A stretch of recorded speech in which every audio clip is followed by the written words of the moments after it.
कहते हैं जहाँ भगवान रहते हैं उसे ही तो बनारस कहते हैं। तो बस हम आ गए सब छोड़ छाड़ के बाबा की काशी नगरी काशी विश्वनाथ के दर्शन करने, क्योंकि फाइनली भोलेनाथ ने हमें बुला लिया था। तो हम बस ये रैंडम ट्रिप बना के अपनी मम्मी के साथ बाबा के दर्शन करने आ गए। गर्मी बहुत हो रही थी, तो सबसे पहले ये पिया गन्ने का जूस एंड स्टार्ट की जर्नी। यहाँ का टेम्परेचर 40 डिग्रीज कुछ हो रहा है और इतनी गर्मी में चलते चलते ही हम लोग की हालत ख़राब हो रही है। अभी हम लोग जा रहे हैं दशाश्वमेध घाट। वहाँ पे पहले मम्मी लोगों को नहाना है, देन हम जाएंगे काशी विश्वनाथ के दर्शन करने। तो मिलते हैं जल्दी से। तो दशाश्वमेध घाट हम पहुंच चुके थे और वहां पे थोड़ी देर पंडित जी के साथ बैठ के बातें करने के बाद हम सीधे पहुंचे घाट पे।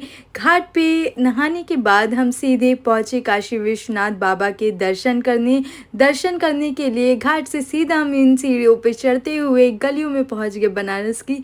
और जी हाँ, जैसा आपने बनारस की गलियों के बारे में सुना है, ये बिल्कुल वैसी ही हैं, प्यारी और पतली, बिल्कुल सकरी हुई सी धूप में आपको छाँव देते हुए। और बहुत इन गलियों में आपको एक अलग सा ही घर वाला फीलिंग आएगा। इन गलियों में काफ़ी सारी स्ट्रीट शॉप्स हैं जहाँ से आप बनारसी साड़ियाँ और दुपट्टे ले सकते हैं। बार्गेनिंग करना बिल्कुल भी मत भूलिएगा। काशी विश्वनाथ बाबा के दर्शन करने के बाद हम सीधे पहुँचे थे भोग से बेहाल काशी चाट भंडार। ये बहुत फेमस है बनारस में और ऑफ कोर्स बनारस के बाहर भी। यहाँ की टमाटर चाट, चूड़ा मटर चाट और पालक पत्ता चाट बहुत फेमस है। बट जितना फेमस यहाँ का चाट है उतना ही बेकार मुझे यहाँ की चाट का टेस्ट लगा, बिकॉज़ लखनऊ का होते हुए मुझे थोड़ा चाट का स्टैंडर्ड मेरा आप कह सकते हो हाई है। टमाटर चाट तो आपको लगेगा कि जैसे आलू मटर टमाटर की आप सब्ज़ी खा रहे हो, तो इसको मैं चाट तो बिल्कुल भी नहीं कह सकती। बाकी मुझे बनारस का पूरी जर्नी में फ़ूड बिल्कुल भी अच्छा नहीं लगा। लस्सी भी बहुत ही बेकार सी थी। तो सारी चीज़ें करने के बाद मैंने रूम पे रेस्ट किया आके 3 बजे तक लगभग। उसके बाद रेस्ट करने के बाद शाम को 5 बजे मैं निकल गई सीधा होटल से अपने गदौलिया से 80 घाट की टैक्सी पकड़ के, जो कि 20 रुपये पर पर्सन में आपको मिल जाएगी।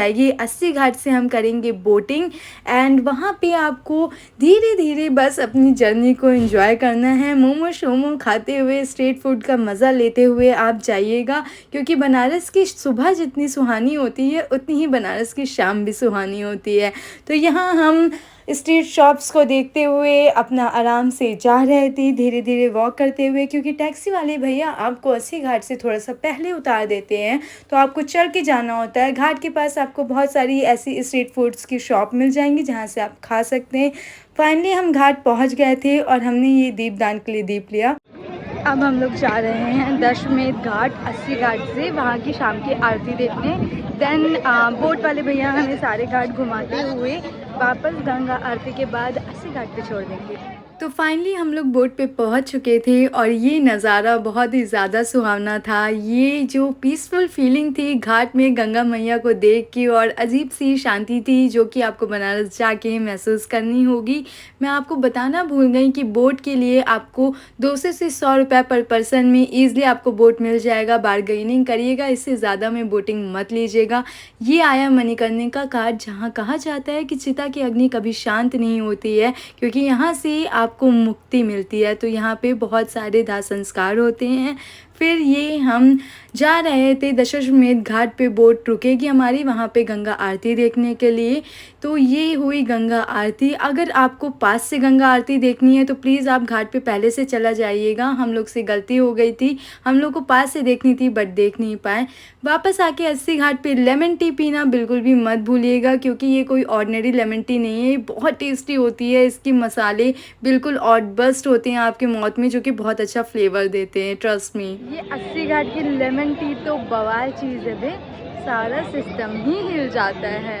फिर हमने खाई 80 घाट से ये अमरूद की चाट, जो कि बहुत ही मज़े की होती है। अगर आप 80 घाट आएँ तो इन भैया के यहाँ से अमरूद की चाट ज़रूर खाइएगा, बहुत ही टेस्टी होती है। ट्रस्ट मी, आपको बिल्कुल ही मज़े आ जाएंगे एंड बहुत अफोर्डेबल भी है। आई मीन 20 रुपीज़ में आपको मिल जाएगी एंड ट्रैवल में इतना बहुत तो चलता ही है। तो सारी इट्स स्ट्रीट फूड्स ज़रूर ट्राई करिएगा। रेस्ट करने के बाद दूसरे दिन हम निकल गए थे बस स्टेशन से बस लेके 100 रुपीज़ पर पर्सन में विंध्याचल माता के दर्शन करने, जो कि है मिर्ज़ापुर मिर्ज़ापुर में 1 से 1.5 घंटे में ही आपको मिर्ज़ापुर उतार देते हैं। देन वहाँ पे प्रसाद लेने के बाद हम चले गए विंध्याचल माता के दर्शन करने। सीधे ज़्यादा टाइम नहीं लगता है, बहुत ही ईज़िली आपको दर्शन हो जाएंगे सुकून से। ये वहाँ का घाट है।